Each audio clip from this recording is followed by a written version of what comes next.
We have also got a starting quarterback revelation in South Bend because we know for sure what we thought we knew, but then knew wasn't going to happen, but now we know is going to happen. CJ Carr is starting for Notre Dame. No better person to talk about that with than Tyler Wojciak of Locked On Irish. Can we start with the craziness of how this unfolded? Because once Steve Angeli left, he's at Syracuse now.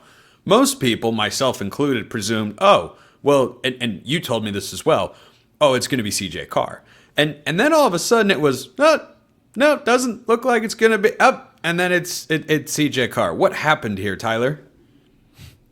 Dude, it depends on who you ask at this point. Like, I have talked about this so much on my show, talking about it with other people, talking to sources that I really trust. And in the end, like, I was looking forward to the finality of the decision for so long. Like, I remember back in like middle of June, we're doing a show every day, obviously, a Locked On. And I was thinking, we are still so far away from a decision. Like, how can I get any last bit of juice out of this quarterback competition? And then it starts. Then it finally, where it's a 2-week sprint, basically. That was sort of the idea. Notre Dame opened up fall camp July 31st. And, like, everything I had been hearing all summer, ever since the spring, really, was that odds are it's going to be CJ Carr. There was always going to be a legit competition. They let it play out on the field, and Kenny Minchey is no slouch. Like, top 200 prospect in high school. He's been around for one more year than CJ Carr, even though they have the same amount of time in Mike Denbrock's system. So I always felt like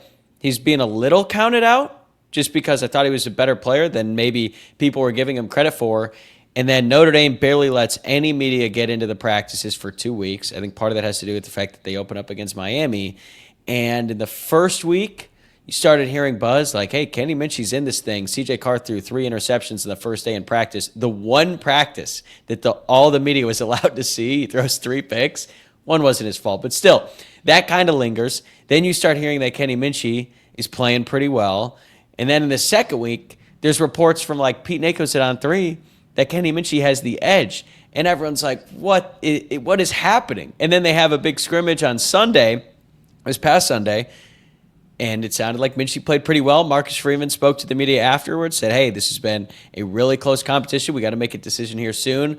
Everyone in the media all of a sudden changes their tune and says it's going to be Kenny Minchey after literally 7 months. Every day it's going to be CJ Carr, and then it's CJ Carr. So I looked at my phone, and I can't say what I said in the moment on this podcast. We'll keep it PG, but I was surprised at how surprised I was when it was announced. Let's just call it that.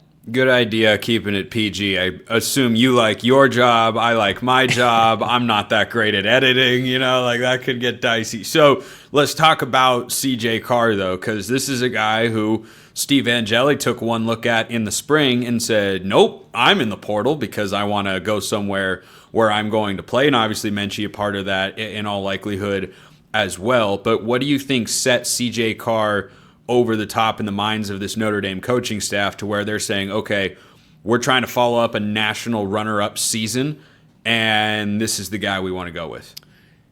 I think there is a elite quarterback in him.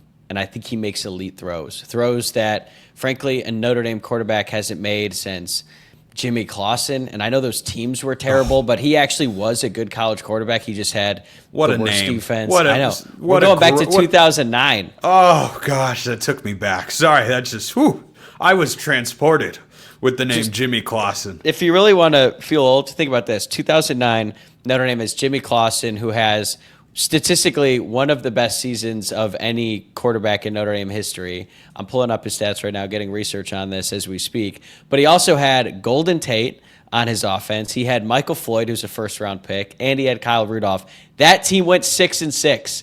Anyway, I digress. He was a really good quarterback. Brady Quinn, really good quarterback. He could make some really impressive throws. Like, CJ Carr can do stuff that they could do. I loved Ian Book, winningest quarterback in Notre Dame history.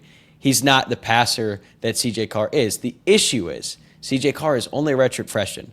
And I think we've seen, especially in recent years, from guys like Jane Daniels and Bo Nix, experience is so important in college football. So Carr is going to make mistakes. I think there's going to be some serious growing pains early on, but I think in the eyes of the Notre Dame coaching staff, the rest of the team is so good that they'll be able to survive while Carr kind of deals with those lumps.